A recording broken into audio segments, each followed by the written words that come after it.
High, আমি Payel. Journey of পায়েলে তোমাদের স্বাগত। আজকে আবার চলে এসেছি আগের ভিডিওর নেক্সট পার্ট নিয়ে। আজকে আমরা যাচ্ছি বেনারসে সব থেকে বিখ্যাত ঘাট মণিকর্ণিকা ঘাটে।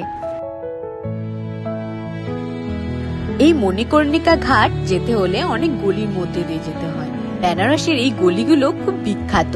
এখানে নানা রকম গলির মধ্যে নানা রকম ধরনের পেন্টিং, নানা রকম খাবারের দোকান, নানা রকম দোকান আছে।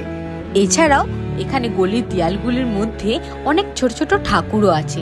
এছাড়াও দেখা যায় নানা রকম সাধুদেরকে এই গলির মধ্যে ঘুরে বেড়াতে।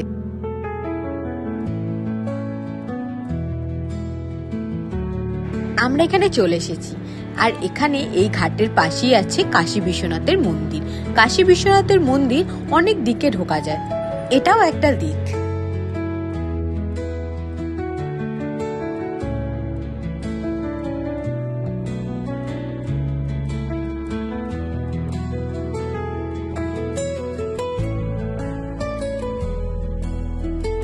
এখানে মণিকর্ণিকার যে শ্মশানটা আছে তার পাশে এটা একটা মন্দির, আর এখানে প্রচুর চিতা জ্বলে। এখানে অনেক লোককে একসাথে পোড়ানো হয়, এই যে দেখতেই পাচ্ছ। বাট এখানে এখন বর্ষার কারণে গঙ্গার জল অনেক বেড়ে যাওয়ায় গঙ্গা অনেক সামনে চলে এসেছে। এই যে তোমরা দেখতে পাচ্ছ, না হলে এই গঙ্গার দূরত্ব অনেকটা থাকে, আর নিচেতেও অনেক সব দাহ করা হয়। এক আলাদাই অনুভূতি। একদিকে গঙ্গা বয়ে যাচ্ছে, একদিকে কাশী বিশ্বনাথ, আর এখানে মানুষের সব দাহ হচ্ছে। অনেক মানুষের ইচ্ছা থাকে এই বেনারসি তাদের যেন লাস্ট নিঃশ্বাসটা শেষ হয়, আর এই ঘাটেই যেন দাহ হয় তাদের শরীর।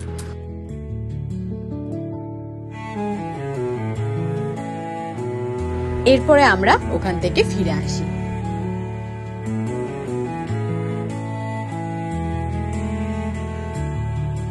তারপরে আমরা চলে গিয়েছিলাম শাড়ির দোকানে। আমাদের ইচ্ছে ছিল বেনারস থেকে শাড়ি কেনার। তারপরে আমরা 2-3টে দোকান ঘুরে শাড়ি দেখতে থাকি।